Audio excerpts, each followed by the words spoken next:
our practical will be about the determination of blood pressure in an individual, and what you know about the blood pressure are the two important things: the systolic blood pressure and the diastolic. Systolic blood pressure is basically the top number on the reading, and this is the pressure exerted when the blood is ejected into the arteries, and normal systolic blood pressure is about 120 mmHg.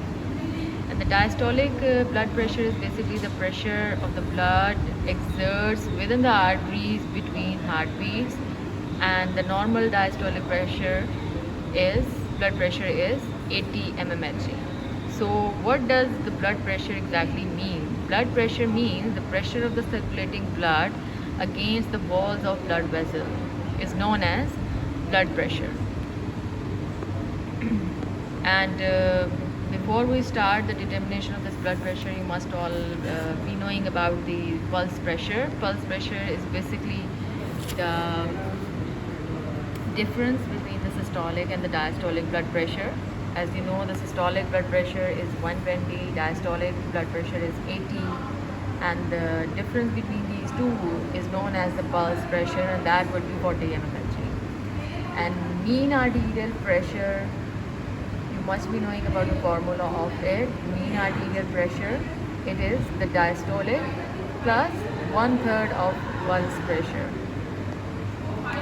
So what would be the definition of mean arterial blood pressure?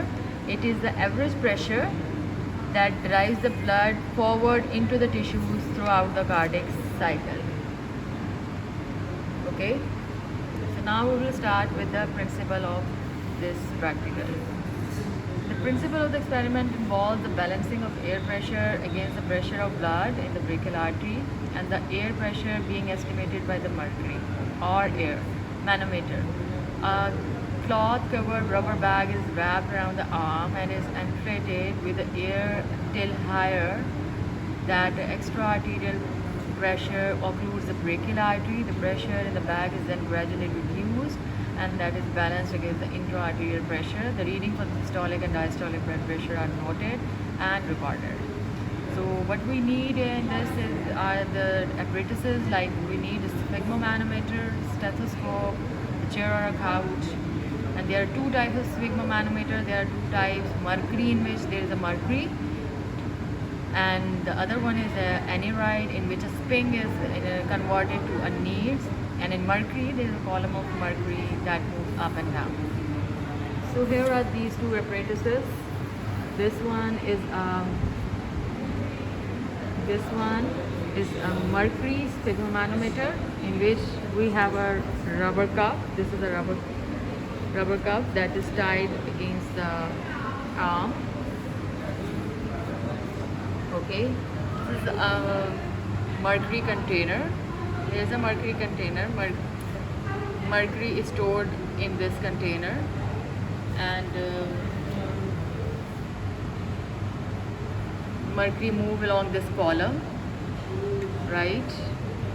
This is mercury Stigma manometer. You could see this. And the other one is aneroid Stigma manometer. This we have again this cuff, and this would be like it. When we raise the pressure, this needle would go higher. This is aneroid Stigma manometer. So this is a stethoscope. You could see this. This is a stethoscope. Earpieces.